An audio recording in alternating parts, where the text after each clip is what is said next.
Hi, I welcome everybody, and I want to share a text about Robert Sapolsky that I have pirated from web.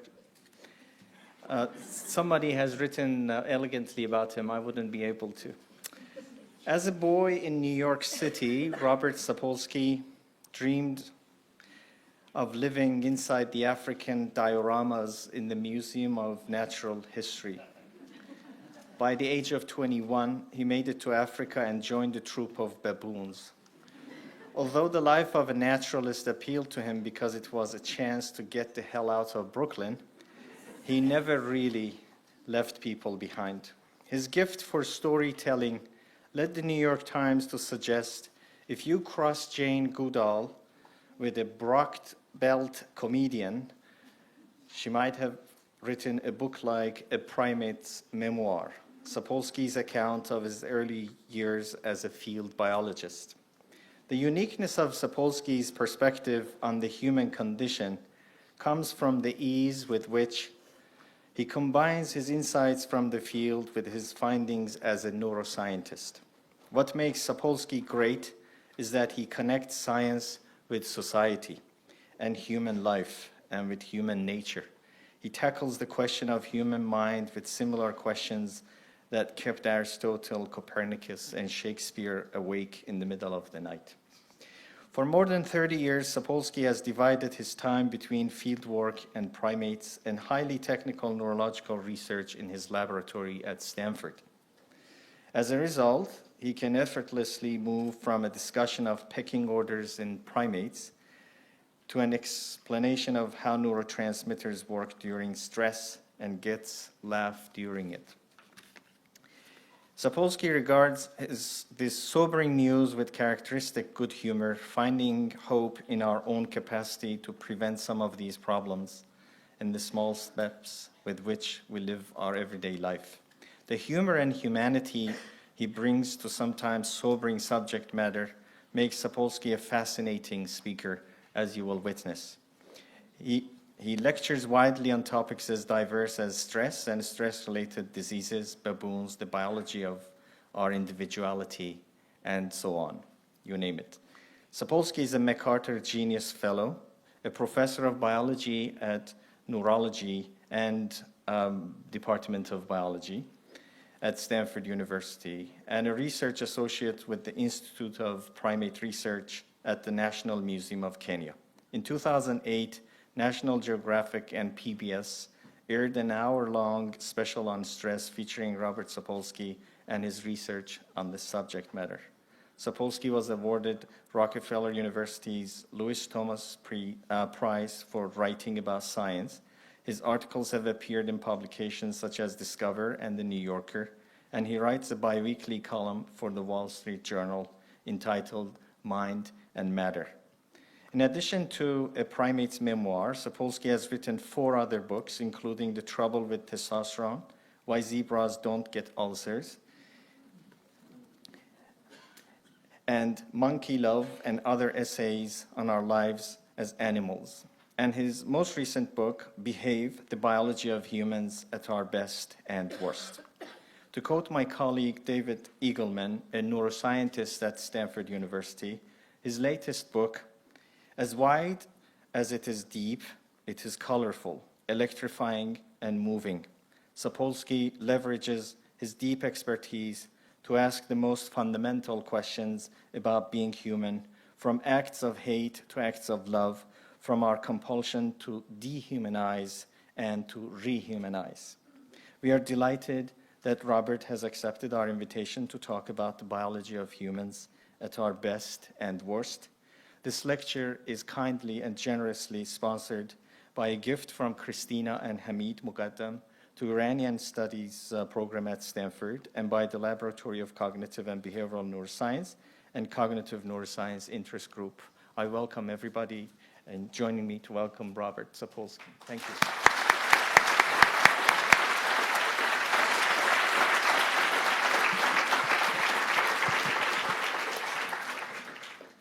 Well, singularly strange to have so many people in an audience not wondering if this is going to be on the final. So thank you all for being here.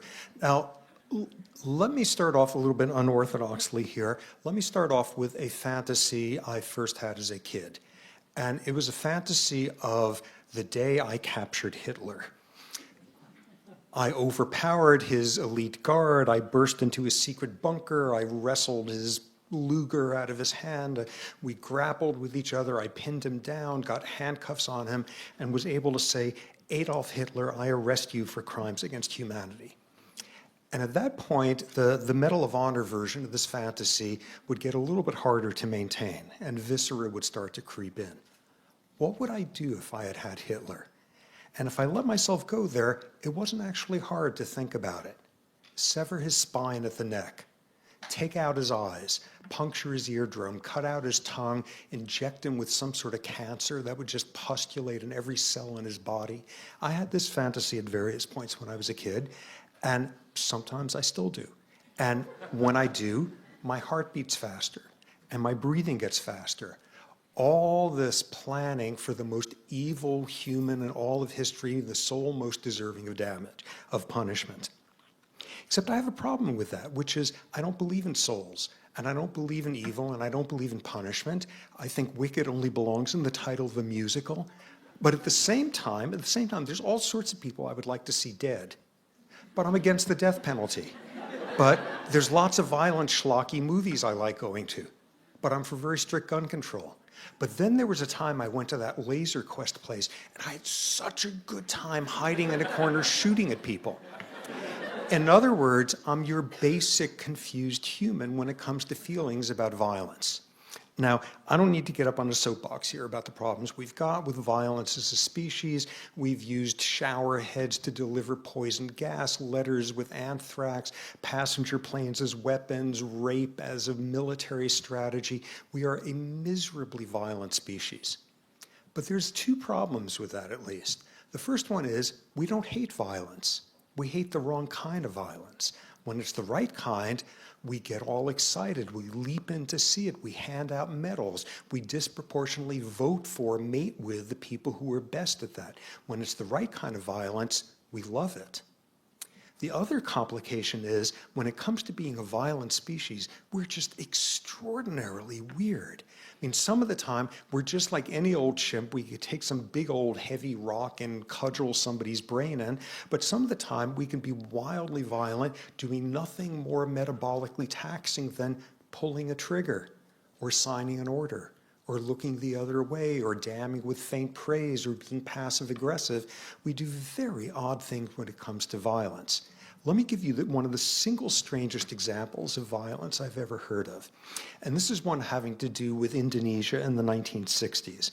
Mid-60s, there was a coup that overthrew the government there, instituted a right-wing military dictatorship for the next 30 years, and in the year afterward, approximately 500,000 Indonesians were killed by right-wing death squads. If you were an intellectual, if you were a leftist, if you were of any of the ethnic minorities that were outgroups, their savagery, death squads would come to a village, systematically kill every single person in that village. So decades later, the writer V.S. Naipaul was traveling through Indonesia, and he would hear stories about what happened at the time. And he kept hearing this crazy story, which was sometimes these death squads would show up at a village to kill everyone, and they would bring along a traditional Indonesian gamelan orchestra. Nuts.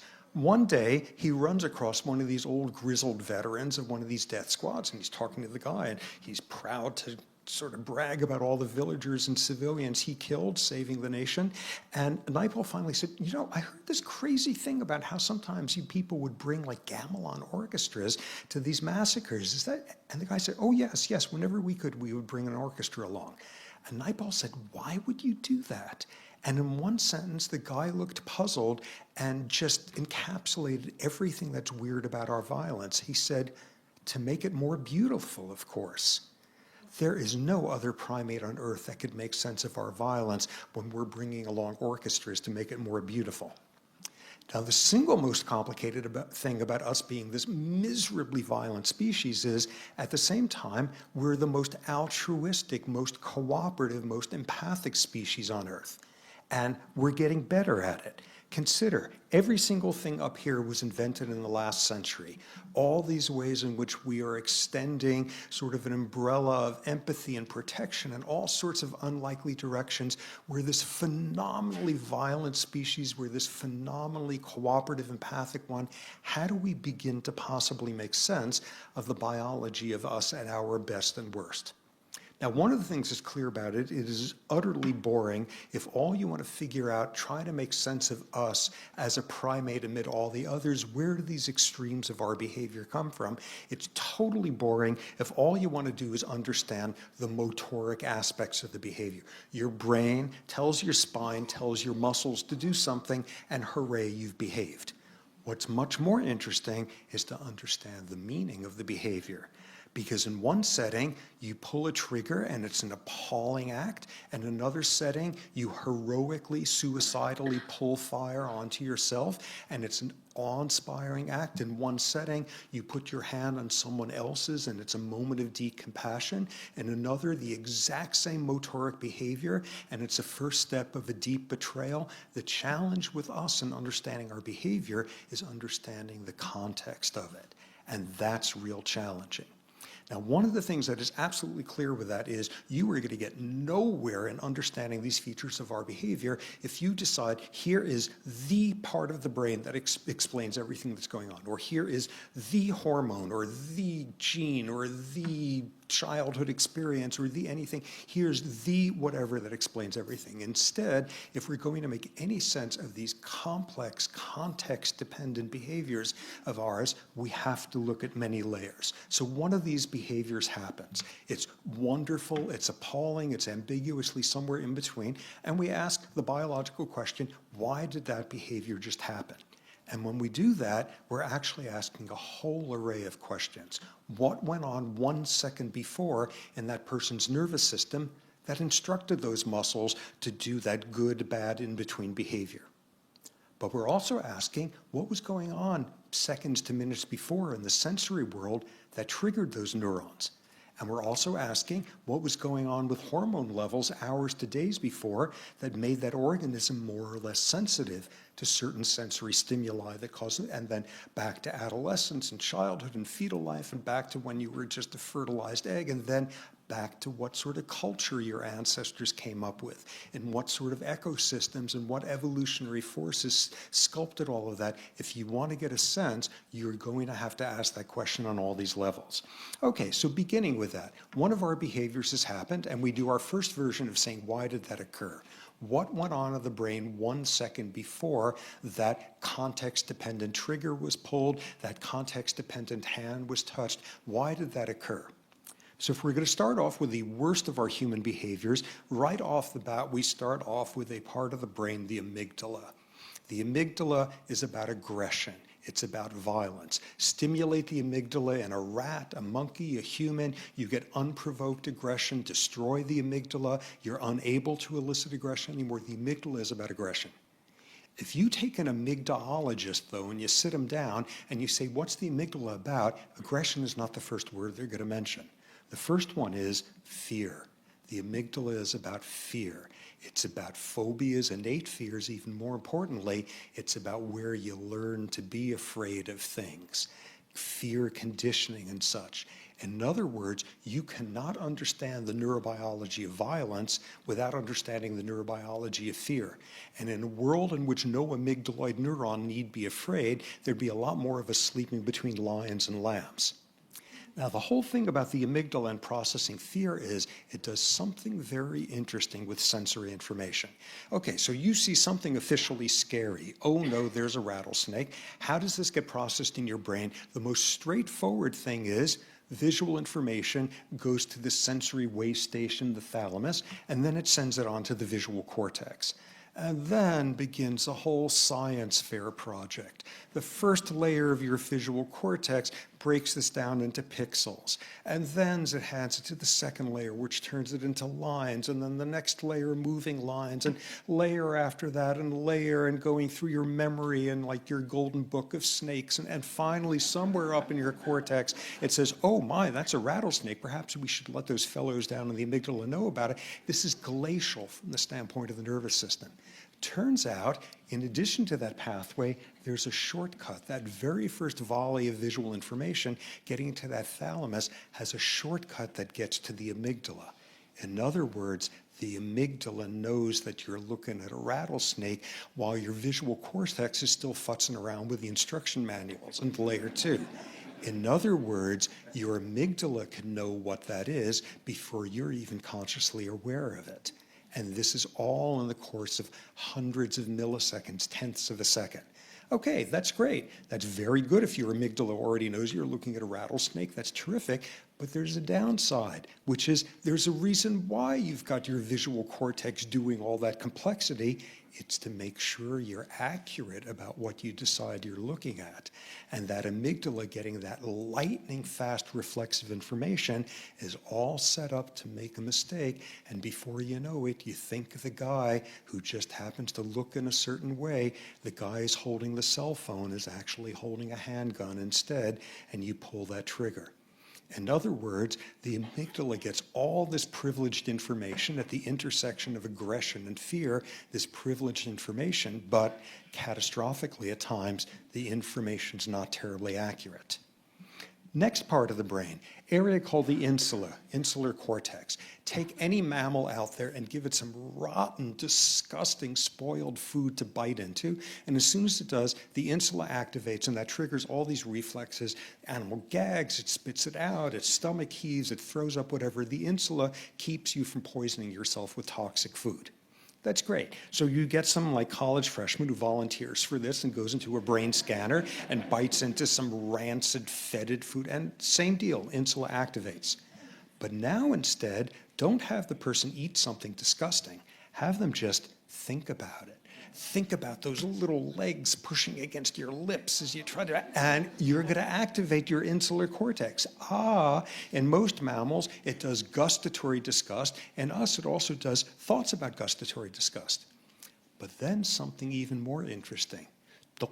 Don't give the person something disgusting to eat. Don't make them think about something disgusting to eat. Make them think about something else that's disgusting. Make them think about something that is morally disgusting. And the insula activates. In humans, this part of the brain also mediates moral disgust. And presumably 40, 50,000 years ago, when we came up with the notion of norm violations that could be so extreme that it winds up being appalling, they had a meeting, they said, we can't invent a new part of the brain. Once that insula does disgusting foods, disgusting behavior, I don't know, sounds similar, expand it in there, give me some duct tape, and now suddenly your insula also does moral disgust. That's why if something is sufficiently morally disgusting, we feel sick to our stomachs. It leaves a bad taste in our mouth. We feel queasy. Now this is great because this certainly gives a lot of visceral force to things that we find to be morally appalling. But there's a problem with this, which of course is that one person's morally disgusting behavior is somebody else's perfectly normal, loving lifestyle. In other words, moral disgust is a moving target. And the trouble with the visceral force of moral disgust is it just begs you to use it as a litmus test to decide, how do I figure out what's right and wrong in the world? Well, if it seems so different from what I normally do that I'm feeling a little queasy, it's wrong, wrong, wrong. And this wisdom of repugnance is a way of making some very bad moral choices. Okay, so what we see with the insula, most mammals, it's about sensory disgust. In us instead, it's about moral disgust, which is intensely context dependent.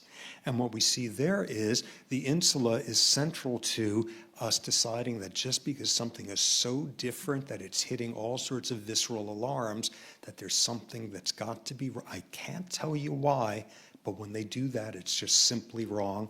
And the first place in the brain the insula screams that news to next is the amygdala.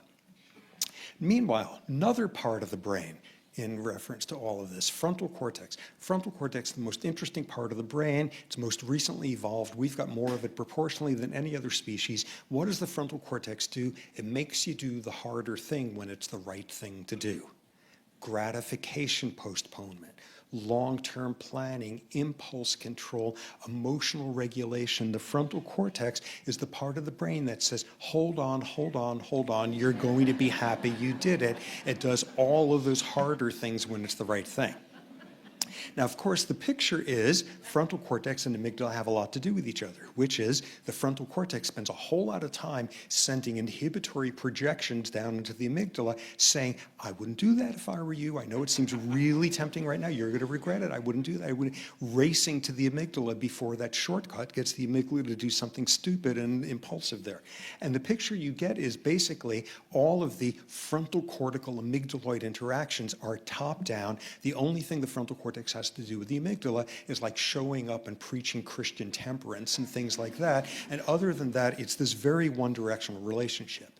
In actuality, it's two-directional, because we see versions of this all the time. This is every single time in some moment of arousal, of fear, of stress, of who knows what, you make some decision that seems brilliant at the time and you spend the rest of your life regretting it. It's not just one direction. Bottom up explains an awful lot of when we decide something is the right thing to do in one given moment and may not think that way 1.5 seconds from now.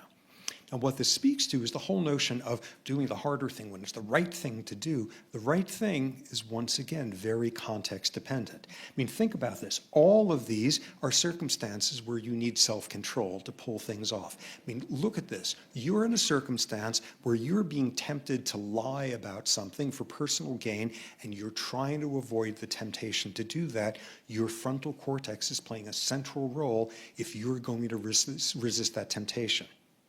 But the second you decide you are going to lie, your frontal cortex is essential for you doing a good job at it.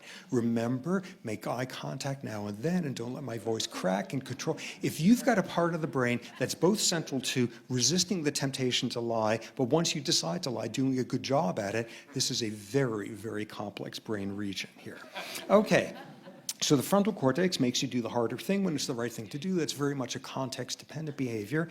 And the main thing is the frontal cortex is not this gleaming cerebral bit of like cognition. It's just marinating all the visceral yuck coming up from underneath. It's a very bidirectional relationship.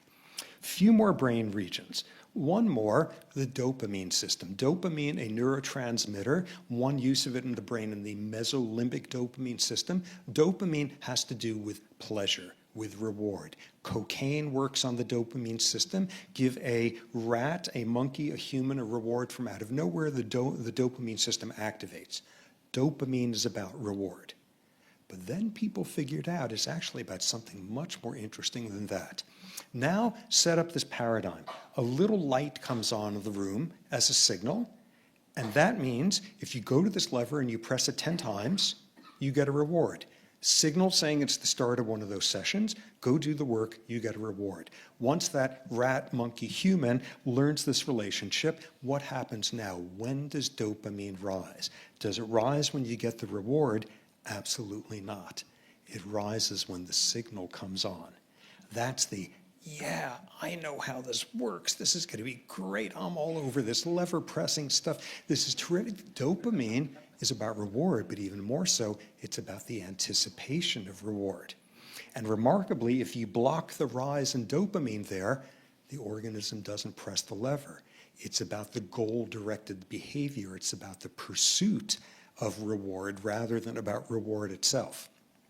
Now, what I just showed you in these circumstances was you press the lever, you get the reward. Press the lever, reward 100% of the time. What if now you switch things to you press the lever and only 50% of the time you get a reward? What happens to dopamine now? It goes through the roof like crazy. Because what have you done? You've just inserted a critical word into this neurochemistry, the word maybe. And nothing fuels dopamine like maybe.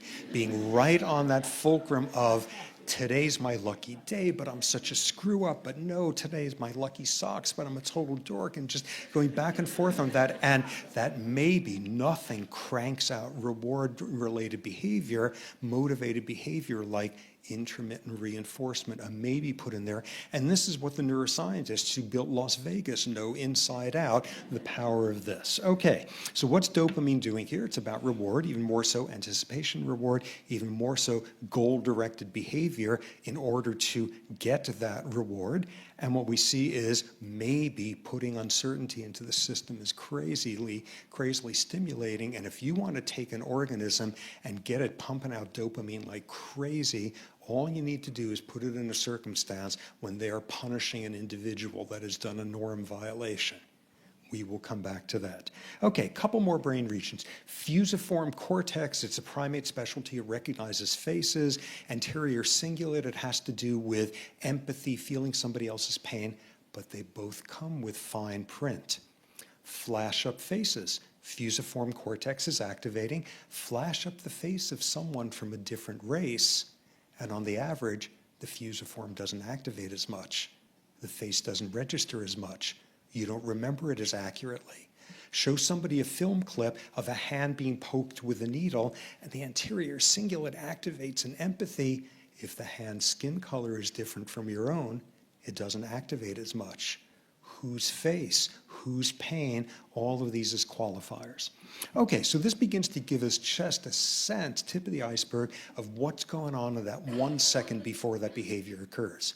But no brain is an island, and when we look at one of these behaviors, good, bad, in between, and we're asking why did this behavior occur, we're now also asking something about seconds to minutes before. What sensory information had an effect on the amygdala, the frontal cortex, etc.? Where do these wind up being relevant? And what I put in this slide here is summarizing a gazillion different studies showing sensory information is altering our behavior in ways where we haven't a clue this is happening. For example, put up a pair of eyes on a bus stop and people litter less. Have a pair of eyes like that flash up subliminally for less than a second while somebody is playing an online game, and they cheat less. They become more generous. You're being watched. Give somebody some horrible cod liver oil to drink and it tastes horrible, and for minutes afterward, people will be more punitive about norm violations. They're confusing a bad taste with a bad act. Or how about this one? Put somebody in a room and give them a questionnaire to fill out about their political views. And if there's smelly garbage in the room, people become more socially conservative. Doesn't do a thing to your economic views, your geopolitical views. You feel the same way about our trade deficit with Swaziland that you did this morning, but them and their different lifestyles suddenly begin to seem them and disgusting and wrong, wrong, wrong, just because visceral disgust alarms are going off because there's smelly garbage in the room. How about this one? Sit somebody in a chair, either a hard wooden one or a nice plush sofa like that, and give them job applications from like resumes of supposed applicants, and they evaluate them afterward. If you sit in a hard wooden chair, on the average, you are more likely to assess applicants as having a rigid, inflexible personality. You're more likely to think they're hard asses because of the chair you're sitting in.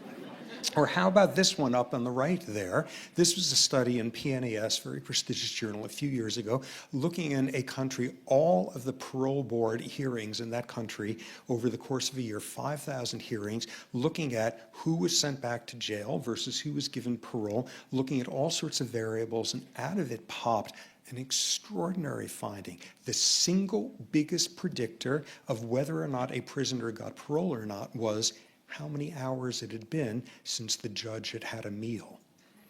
If you went before a judge right after a meal, 60% chance of being paroled. 4 hours later, down to 0. Just this line, along comes lunch, down again, little snack afterward, down again it goes. And what is extraordinary about this is two things. First, we understand the biology of this. Blood glucose levels have something to do with whether your neurons can work really hard. And what counts as working really hard in your frontal cortex? Viewing the world from someone else's perspective, trying to think about their mitigating circumstances. The frontal cortex takes a lot of energy to do the harder thing. And what's even more striking is, if you took any of those judges 2 seconds after they made that decision, and you said, okay, so why'd you send this guy back to jail, but this guy walked? They're not going to say, oh, because of my blood glucose. No, they're going to cite like freshman philosophy class or something. And all the while, this is the interoceptive, the internal sensory information that was shaping that decision. Finally, top left, the most depressing finding in this whole field is you take people, put them in a brain scanner, and you're flashing up faces like 1/10 of a second, barely noticeable, high speed, and for your average person, you flash up the face of someone of a different race, and the amygdala activates. Oh, crap. Hardwired on 1/10 of a second to have a racist response like that. Is this inevitable? Is this hopeless for us to ever get? Now do the experiment a little bit differently. I recently found out that apparently San Francisco has a baseball team, and that supposedly they have this rival that they get very worked up about, and now you're flashing up the faces, and each face is wearing a baseball cap. And if you get the right San Francisco baseball fanatic, if it's the home team, you get one response. If it's the rival, the amygdala activates and you're not processing skin color. Oh my God, the innate nature of human racism, my ass. All it takes is this cultural thing we invented 1 or 2 centuries ago, and which one counts as an us or a them in baseball loyalties overrides that, and you've recategorized people within milliseconds there. Okay, so in terms of the sensory stuff, we are constantly being buffeted, constantly being influenced by sensory information like this, and half the time we haven't a clue it's there or can't imagine it's relevant to our judicial decisions. Okay, so now pushing further back, our behavior has occurred. What's relevant in the hours to days before? What do hormones have to do with what goes on here? Now, if we're talking about humans at their worst, right off the bat, we know which hormone to round up: testosterone. So what's the deal with testosterone? Why are males of every species and every culture such a pain in the rear on this planet here? It's because testosterone makes you aggressive. Testosterone doesn't make you aggressive. Here's what it actually does. Take 5 male rhesus monkeys, put them in a group, let them form a dominance hierarchy. A defeats B 3 times, B never defeats A. This is the hierarchy. Now take C and inject C with testosterone. Give C like so much testosterone, like every amygdaloid neuron is growing antlers, and that guy just enormous. So now does C get involved in more fights? Absolutely. Is this the pattern that occurs now? Is C suddenly challenging A and B and rising in the heart? Absolutely not. C never does a thing with A and B. What happens instead is C becomes a total nightmare to D and E. Testosterone does not invent aggression. Testosterone exaggerates pre-existing social patterns of aggression. And it turns out it does something even more subtle than that. And this is people beginning to realize what testosterone really does is when your status is being challenged, testosterone makes you do whatever you need to do to maintain status. Now, if you're a baboon and somebody's challenging your status, the way you maintain it is you have a fight with them. It's synonymous. But if you're human, things get more complicated. And for example, you can have an economic game where people get status by making generous offers, and give people testosterone, and they become more generous in the game. In other words, if you shot up a whole bunch of Buddhist monks with testosterone, they would run amok doing random acts of kindness all over the place. The trouble isn't that testosterone makes us aggressive. The trouble is that we reward aggression with status so readily. Meanwhile, if we're talking about sort of the good side of our behavior, the hormone that immediately comes to mind is oxytocin. Oxytocin is officially the grooviest hormone in the world. Oxytocin promotes mother-infant bonding, pair bonding, trust, expressivity, cooperation, generosity. Give fruit flies oxytocin, they become better listeners, all sorts of stuff like that. Oxytocin promotes pro-social behavior. Oxytocin does no such thing once you look more closely. One example of this was work done a few years ago in the Netherlands, and volunteers there were given this classic problem in philosophy, the runaway trolley problem. A trolley is broken loose from its brakes, it's hurtling down the tracks, it's going to kill 5 people. Is it okay to push one person onto the track who will be killed but will slow down the trolley? Can you sacrifice one to save 5? Basic utilitarian stuff. Philosophers have been dealing with the runaway trolley problem since, I don't know, Aristotle took his first trolley. It turns out how you you frame it matters. Is it okay to push a person versus is it okay to pull a lever that dumps the person? You get totally different answers from people. Okay, so they give these volunteers the runaway trolley problem. And the key thing in this study was they gave a name to the person you were pushing on the track.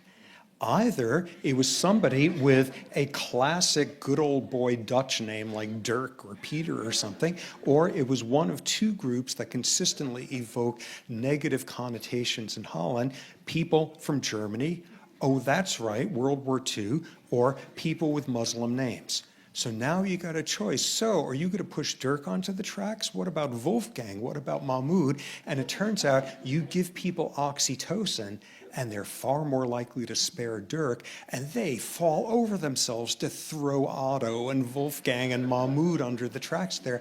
Oxytocin doesn't make us more pro-social. It makes us more pro-social to people who feel like an us. If it's a them, it makes us crappier and more xenophobic to them. So in both cases, we've got hormones affecting our brains, our sensory systems, but far more subtly than you might think. And the problem with testosterone is that we reward status to aggression so readily, not that testosterone causes it. And the thing about oxytocin is it doesn't make us more pro-social, it exaggerates this divide between us's and them's. Okay, so now pushing further back with our behavior. What about weeks to months before? And the critical thing in this realm is, it turns out over that time span, the brain changes. The brain changes dramatically. Neurons form new connections. They shrivel up old ones. Brain regions get bigger. They get smaller. It's the biggest revolution. Top left, it turns out the adult brain in one region makes new neurons, completely new neurons under certain. The brain shows neuroplasticity. Incredibly exciting stuff, with all sorts of fine print there. First off, amid having the brain having this enormous potential for neuroplasticity, there's limits. No amount of neuroplasticity is going to make any of us into a yo-yo ma, or no amount of neuroplasticity currently is going to do much for you if your spinal cord has been severed. Moreover, more importantly, neuroplasticity is a value-free phenomenon, because sometimes neuroplasticity can make you much better at being a saint, and sometimes it can make you better at ethnically cleansing villages. It's not an intrinsic good or bad. Now, pushing further back, how about back to your adolescence? And it turns out everything about adolescent behavior is explained by two facts. First off, your dopamine system is going full blast by the time you're about 11 or 12. Second, your frontal cortex is half-baked when you're a teenager. Frontal cortex is not fully online, amazingly enough, until you're about 25 years old. In other words, this is why juveniles behave in juvenile ways. Impulse issues and sensation seeking and novelty seeking and peer effects and conformity and all of that. And what's this for our purposes? What is this relevant to in terms of that second where you either are or aren't going to pull that trigger? What this tells you is late adolescence, early adulthood is when environment is having its biggest effects on what kind of frontal cortex you're going to have as an adult. And that has a critical implication. Okay, so adolescence is all about dopaminergic maturity, frontal cortical immaturity. But the critical thing there is, if the frontal cortex is the last part of the brain to come online, by definition, it's the part of the brain least shaped by your genes and most shaped by your experience and environment. And it's got to be that way, because what's the difficult, subtle, doing the right thing when it's the harder thing to do kind of stuff that takes forever to master? Cultural relativity, context-dependent rules. Thou shalt not kill, but it's really good to kill them, and you don't lie, but this is a good time to lie, and hypocrisy and self-serving stuff, and that, no genes are going to code for that. Your frontal cortex needs 25 years to master stuff like that. Hurtling further back, how about now back to childhood? What does that have to do with the adult brain and adult decision you will make in that 1 second there as to what to do? All of it is built around something that is totally obvious, which is childhood matters. And different types of childhoods produce different types of adults. And the central question in that field is, how do different types of childhoods produce different frontal cortexes and different amygdalas and different, what are the mechanisms by which early experience has a lifelong organizational effect on brain and behavior. Now, what this brings us into is this insanely trendy field called epigenetics. Genetics, your genes, your DNA sequences, experience doesn't change those. What epigenetic experience changes, though, is the regulation of those genes when they are activated. Okay, what would this look like? Amazingly enough, it turns out in the world of rat mothers, some rat mothers are better at mothering than other rat mothers. Okay, what counts as a good rat mother? She picks up her pup a lot, she licks it a lot, she grooms it a lot. This is a wonderful rat mother. And it turns out if you are subject as a rat pup to such attentive rat mothering, that causes an epigenetic change in a part of your brain. And as a result, as an adult, you secrete lower levels of stress hormones into your bloodstream. Great, but with an interesting implication. So because you were groomed and licked a lot as an infant, your brain epigenetically shifted, and now as an adult, you have nice low levels of stress hormones. When you are a mother, because of those low levels, you're going to lick and groom your kids more. And thus, this trait is going to be passed on to the next generation, not through genes, but through environmental, experience-dependent changes in regulation of genes. And the same thing works prenatally.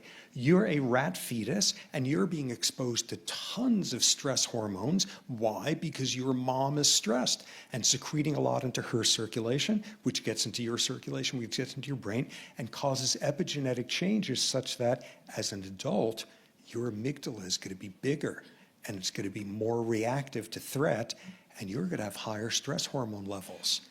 And as a result, when you're pregnant, your fetus is going to be exposed to more of these stress hormones. In other words, we have early environment shaping all sorts of aspects of how the brain and the endocrine systems are put together.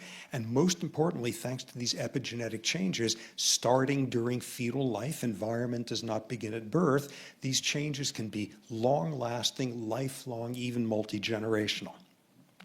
Okay, but now, one step further back, forget when you were a kid or a fetus. How about back when you were nothing more than just a fertilized egg? What do genes have to do with it? And there's no subject in this whole lecture that's more contentious than the role of genes and behavior.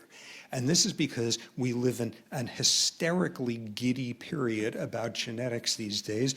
We've sequenced the human genome. They can do it in an evening now if you go into the right, like, McDonald's or whatever, the genome, the code of codes, the holy grail, the notion that your genes shape everything that happens in you.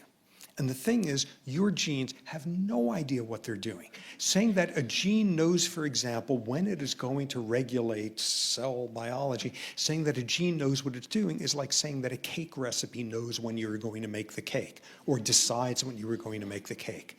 Genes don't regulate themselves. What regulates genes? Environment does. Environment can be very local. The local environment in a cell, it's running out of energy, and that turns on a gene which makes more of a glucose transporter protein, and the cell takes up more energy. Change in environment alters gene activity, and you fix the problem. Or environment could be on the level of the whole body, high levels of testosterone, and as a result, in this muscle cell, certain genes are turned on, and the muscle cell grows bigger. You put on muscle mass. Or environment could be environment in the conventional sense. You've just given birth, you smell your baby, and as a result, genes are turned on, and you start making oxytocin. Oh my God, genes run all of life. They're the same. You smell your baby's tush, and as a result, you change gene transcription. Genes don't really know what they're doing. Genes are being regulated by environment. And the critical thing is, different environments regulate the same genes in different ways. Do not dream of writing down any of this, but what we have here are a whole bunch of genes that have effects on behavior only in certain environments. For our purpose, the most interesting one in red there, a gene called MAO alpha, monoamine oxidase alpha. It's got something to do with this neurotransmitter, serotonin. All that matters is it comes in 2 different flavors, and by all logic, one of those flavors should set you up for higher levels of aggression. And a huge study was done some years ago following 17,000 kids for decades, and the answer comes back: if you've got the wrong version of this gene, you are indeed, as a young adult, more likely to already have a history of antisocial violent behavior. If and only if you were abused as a child. If you weren't raised with abuse, zero effect whatsoever. In other words, it's not what the gene is, it's not what the environment is, but the interaction between the two. In other words, genes decide nothing. Instead, they're being regulated by environment sufficiently so that it never makes sense to ask what a gene does or an environment does, only in a particular context of interaction. Okay, that's great. So that tells us something about why genes in a penguin may work differently in the middle of the Sahara or something. But yeah, you're not going to see penguins there, but you're going to see humans there, and in Antarctica, and in tundra, and in rainforest, and polygamous societies, and monogamous, and capitalist, and socialist. There's no species on Earth that lives in more different environments. Thus, by definition, there's no species on Earth that is freer of genetic determination than we are. Okay, so now we're back to fertilized egg. That's the end of us. But amazingly, we got to push further back, because to make sense of all of this, we now have to ask, what were your ancestors doing? What sort of cultures were they inventing? Because that's going to influence how you are going to turn into that adult that you are. What sort of cultures did they invent? Turns out to be very sensitive to what sort of ecosystems they lived in. For example, across the world, desert dwellers are statistically more likely than chance to invent monotheistic religions. Rainforest dwellers invent polytheistic ones, and all sorts of baggage that goes along with that.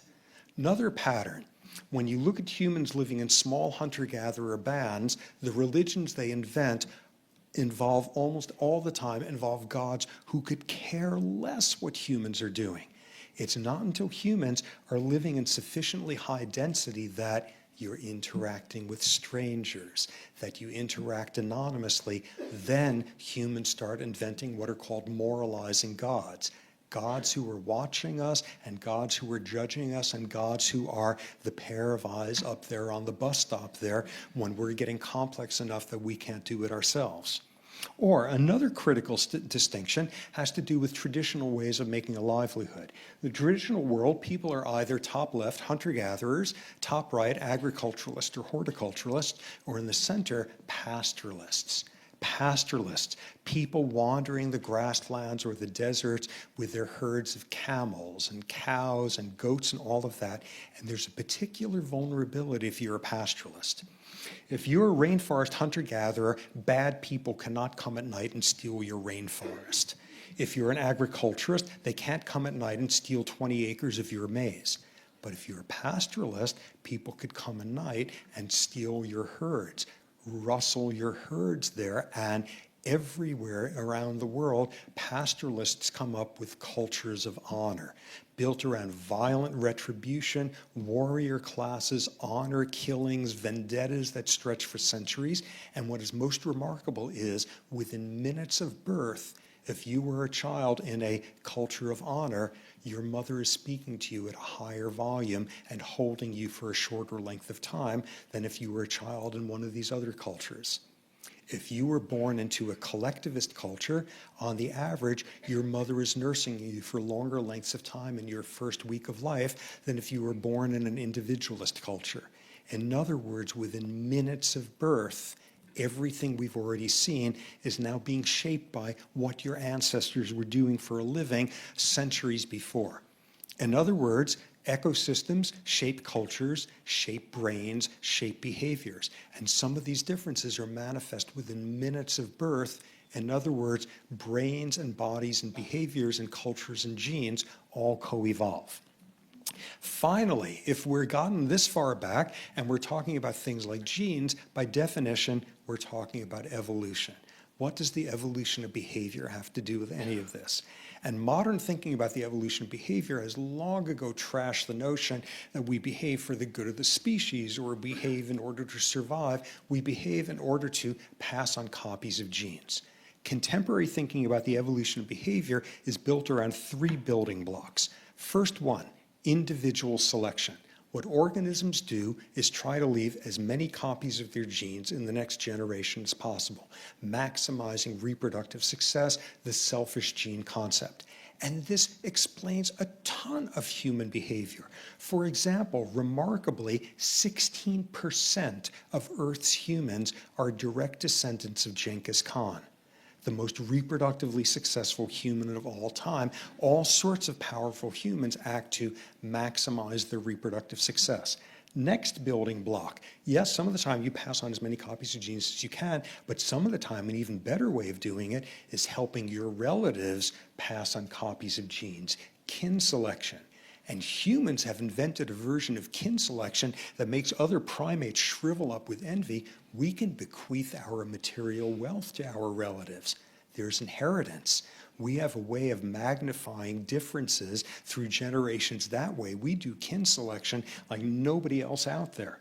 Final building block, individual selection or helping relatives, or sometimes there's selection for cooperating with utter strangers, being cooperative and altruistic with them as long as they do it back. Reciprocal relationships of cooperation. And we obviously do that on a level like no other species out there. Forget scratching your back and you scratch mine. We've invented barter and economic system, all of that. In other words, the building blocks of modern evolutionary thinking explain a ton about human behavior until you look more closely. Individual selection. And then we have religious sects that are celibate, that choose to go extinct, like the Shakers, who don't pass on copies of your genes, behaving only for the good of close relatives. And then we have blended families with children adopted from all over the planet. Or reciprocal altruism, we will cooperate with strangers if they cooperate back. Think of this. This is a behavior we do which chimps could not possibly make any sense of. You're in a foreign country, you're going to the airport, you're about to leave there, you are never going to set foot in that country again. No person you see there you will ever set eyes on again. And as you walk into the terminal, you pause for a second and hold the door open for someone. Everything about the evolution of reciprocity and cooperation says there's no way that could ever become commonplace, and that defines us. In other words, evolution of behavior built around those three principles, they explain a ton about social behavior in lots of other species, and they explain a ton about us until you look more closely. Okay, so what have we gotten to now? We've now officially seen one of our behaviors occur, and if you want to understand if that behavior is good, you've got to incorporate everything from 1 millisecond before to millions of years of selection and evolutionary pressure. In other words, one can officially conclude at this point, it's complicated.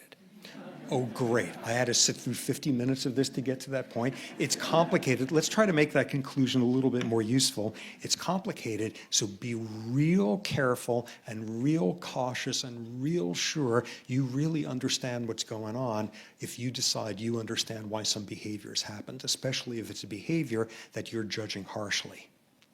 Now, for my purposes, the single most important thing about all of this is all of these realms of factoids I've been downloading here, all of them have one thing in common: they change.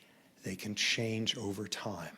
They change in response to experience. They change in the most fundamental ways over long periods, over short periods. Ecosystems change. This is a rock carving of a hippo, which was carved 3,000 years ago in the middle of the Sahara, when the Sahara was lush grassland. Ecosystems change. Cultures change. In the 18th century, the most terrifying people in Europe were the Swedes. They spent the whole century rampaging through Europe, and then something happened, something changed, and this is what the Swedish military does now instead. They haven't had a war in more than a century. Cultures change. Cultures change dramatically. Most importantly, brains change. New connections, lose old ones, expansion, contractions, brains change, behaviors change, people change. Sometimes astounding magnitudes of change occur. They could take decades. This man, John Newton, was a British theologian who in his old age played a central role in the abolition of slavery in the British Empire in the beginning of the 1800s. And amazingly enough, as a young man, John Newton made a living as the captain of a slave ship. And after he retired from the sea, he spent decades investing in the slave trade and growing wealthy from it, until one day, something changed. Something changed, celebrated in a hymn that he wrote that has made him famous, the hymn Amazing Grace. Another version of change that can happen over decades. On the left is a man named Zenji Abe on the morning of December 6, 1941, about to lead one of the squadrons of bombers, Japanese bombers that attacked Pearl Harbor. He was one of the lead pilots in it.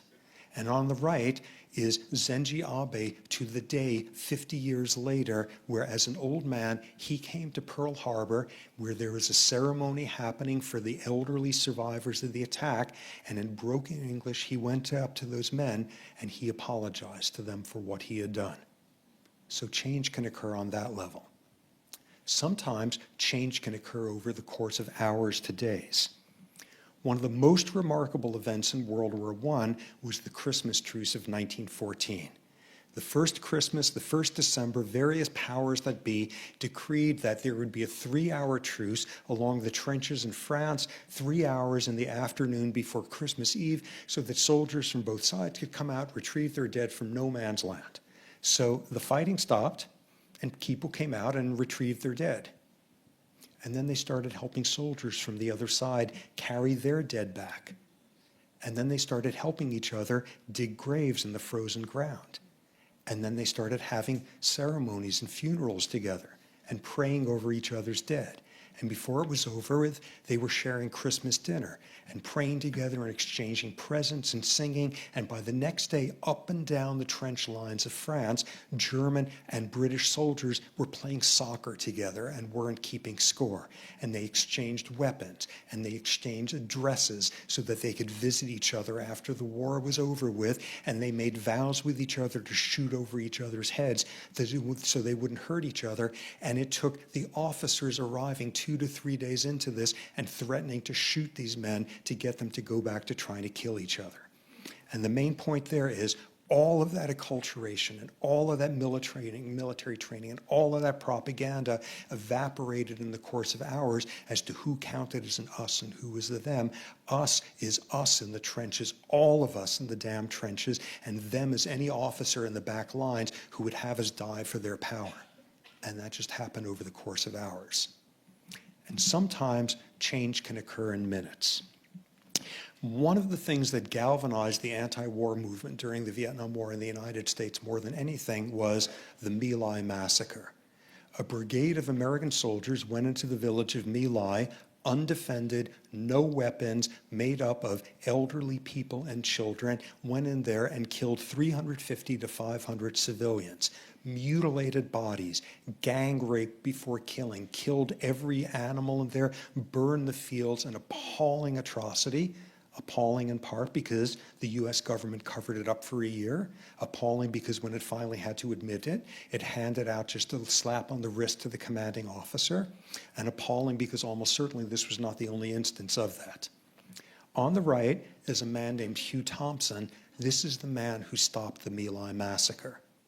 Thompson was a helicopter pilot. He was piloting a gunship that was flying over the village, and he had gotten reports of shooting there, assumed that American troops were under attack from Viet Cong, flew over, landed there to see what help he could give, got out of the helicopter and saw American troops shooting old women in the head, saw American troops pulling babies underneath from out of their dead mothers to kill them, and this man saw what was happening. And at that point, there was a small surviving number of villagers huddling at one end of the village and a group of American soldiers coming towards them.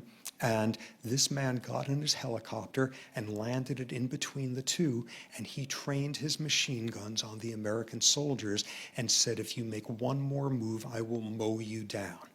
In other words, over the course of minutes, he had completely changed who was an us and who was a them.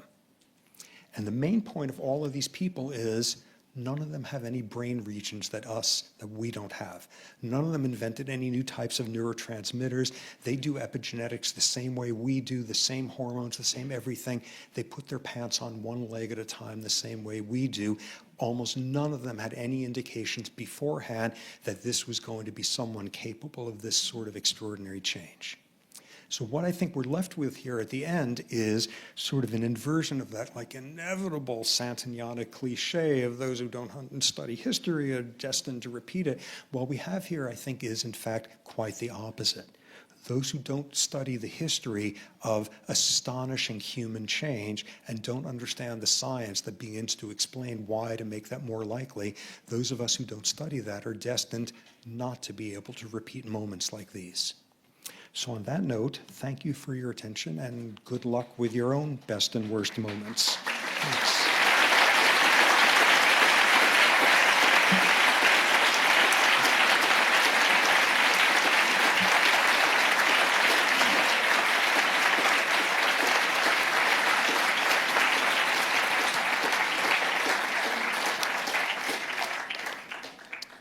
Let's see. Questions? Format? Sure.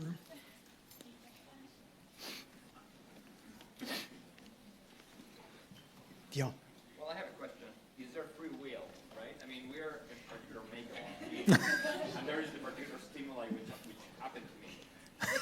Do I have free will, or will always completely predictable how I will react, given who I am, right? Well, that's pretty rude. Well, actually, that's not rude at all, because, you know, if I'm trying to be a good house guest, what I would say is, well, if there is some free will, you know, it's in increasingly boring places. And, you know, if you want to claim it was free will such that you flossed your lower teeth today instead of your top ones, instead of the other, go for it. Be happy. You know, you got free will there. In actuality, I don't think it's possible to look at this whole range of ways in which our behavior is being shaped by biology. I don't see there to be a shred of possibility of free will sitting in there. As far as I'm concerned, free will is what we call the biology that hasn't been discovered yet. I have absolutely no problem at all with the notion that there's no free will. I have vast problems with trying to imagine how are we supposed to live with that conclusion, and I have no idea what that should look like, but all I know is if we're going to do the hard work to try to get a sense of where that should be accepted, is we should probably start with the criminal justice system and worry about flossing somewhere down the line there. It's an enormous challenge, but there's some domains where it is absolutely essential that we do it, because basically the science that informs the current criminal justice system is based on neuroscience from the mid-19th century, and that's appalling. Yeah. First of all, I must just say that your online course, the Human Behavioral Biology on YouTube, is like the main reason I applied to Stanford. Oh, wow. Good. If you happen to know the president of Stanford, can you kind of mention that to him next time you're hanging with him? Well, actually, I don't know. Have you paid your bills? So I have two questions. First, in that like when you introduced the maybe to these rats with levers, why? What was like the evolutionary? How do we explain that increases the dopamine level? Okay, because very few things out there have 100% certainty of you do the work, you get the reward. And what we hopefully get very good at is sensing where the optimum point is on that curve between effort and likelihood of reward. Now, what people are even better at is manipulating us into distorting what that curve looks like. And that's what Las Vegas is, where in actuality you have, what, 1/100 of 1% of a chance of good. But because today you're the lucky one who got the free drink and you're on the penthouse that they put you in that's actually on the second floor and all of that. And all of that is to set you up to mistake 1 chance in 100,000 for, I'm at about the 50% mark, up goes dopamine, there go the life savings. We're very good at realizing viscerally, dopaminergically, that intermittent reward demands a whole lot of behavior because it's very rewarding. We're lousy at accurately assessing exactly what the curve looks like. Second question. Have you read the book by Judith Rich Harris, The Nurture Assumption? Because you did not mention parents that much here, so I'm just curious, do you agree with her that parents are not that important in explaining, in explaining personality differences. Well, it depends. When my kids are doing great, I don't believe that for a second. And context dependency, that's the whole point there. Harris is a psychologist who produced sort of the wildly controversial book in the mid-90s that in the most inflammatory form said, parents don't matter, give me a break. But she did a very good critique of a lot of the developmental literature in terms of parental effects. What she very legitimately emphasized was how at a surprisingly young age, how strong peer effects are on kids, enormously powerful. And where that is never more apparent is in teenagers. Peer conformity effects are astonishing there. For example, put an adult in a brain scanner, ask somebody, okay, how do you think of yourself? And they think of it, and there will be a certain pattern of neural activation. Now you say, how do other people think of you? And there is a partially overlapping pattern of cortical and subcortical activation. Take a teenager and say, what do you think of yourself? What do people think of you? You get the exact same pattern. What do I think of myself? Whatever anybody else thinks of me, because I'm going to go along with whatever. That's just one measure of it, and that's a measure of that frontal cortex, whose job it is in us as adults to say, you know, maybe they're actually jerks, and you shouldn't take their opinions to heart, and that's all the rationalizing and wait a second type stuff. She's absolutely right. Childhood and adolescence, even more so, enormous amount of peer effects. Hi. I have a question here. Sorry, Okay. over here in the middle. Okay, good. I have two questions, actually. The first... Look what you started. Okay. You set precedent. The first question has to do with your discussion of the fear response to the rattlesnake, and later you mentioned that that fear response is conditioned. So I was wondering if you can talk a little bit about some of the ways that the fear responses are conditioned, particularly with regard to other races. And then the second, I guess it's not a question, it's really a point, but you mentioned there were studies where adults had a higher amygdala reaction looking at faces that were different races than theirs. There's another similar study, but then they assessed how much contact these individuals had with these races over the course of their life, and they found that that was inversely correlated, so that the more contact they had with other races, the lower the amygdala response was, and vice versa. Good, perfect. Okay, so in terms of the first one, rattlesnakes, what of these get your amygdala going things are innate? Even the things that are traditionally viewed as innate phobias that we have about snakes and spiders, the more technical term is that we show prepared learning for them. We are not innately afraid of spiders. It takes less aversive... Okay, it takes less aversive experience with a spider to decide that you're afraid of it than with, say, like a Teletubby, for example. We are predisposed towards making some associations more readily than others. That's closer to what a phobia actually is. So the question becomes, do we have prepared learning for considering people of other races to be thems? A priori, intuitively, that makes perfect sense. I mean, it's such a marker and it's discernible at a distance and all of that. But then you think anthropologically for a second, and race evolved, I don't know, 40, 50, 100,000 years ago or so at most, somewhere during that period. And we've been humans for a lot longer than that. But most importantly, it only has been... Okay, most importantly, it's only been, I don't know, in the last couple of millennia that your average person wound up within 1,000 miles of somebody from another race. Hominid history was not sculpted by encountering somebody from another race who represented as much of an other as you can imagine your whole life. It was utterly irrelevant because somebody's entire life was spent interacting with the people from the hunter-gatherer bands at most 2 or 3 valleys away. In terms of that other issue, the amygdaloid response, what you get at there is exactly, if one was being boringly technical and careful, every single time I would have said something during the talk, I would have said, on the average, this is what happens. On the average, people's amygdala activates when seeing the face of somebody from another race. So who are the people who are the exceptions? people who grew up in racially diverse neighborhoods. In other words, skin color is not a criterion for their us-them divide. People who've had a close, intimate relationship with somebody of another race, same exact conclusion. Okay, so good, let's put all of us back into kindergarten and we can undo some of the world's animosity in those lines. But then wonderful work by somebody at Princeton named Susan Fisk has shown something remarkable. Forget having to go back to preschool and the diversity in it. What Fisk does in these studies is putting somebody in a scanner and you're flashing up the faces there and the usual sort of deal. And she instructs people beforehand, okay, with each face that you see, decide yes or no, this button or that one. Decide, is this the sort of person who would like broccoli? Broccoli, like a lot of wars have been fought over broccoli. This is like totally innocuous broccoli. And what are you doing then? You're looking at each face and you're imagining them in a market. You're imagining them in a restaurant. You're imagining them coming home and sitting down to dinner. And does this taste good? And in other words, you're imagining them as an individual. And when you individuate people like that, the amygdala doesn't activate because you're too busy thinking about if they look happy or not, biting into whatever. You're thinking about them as a person.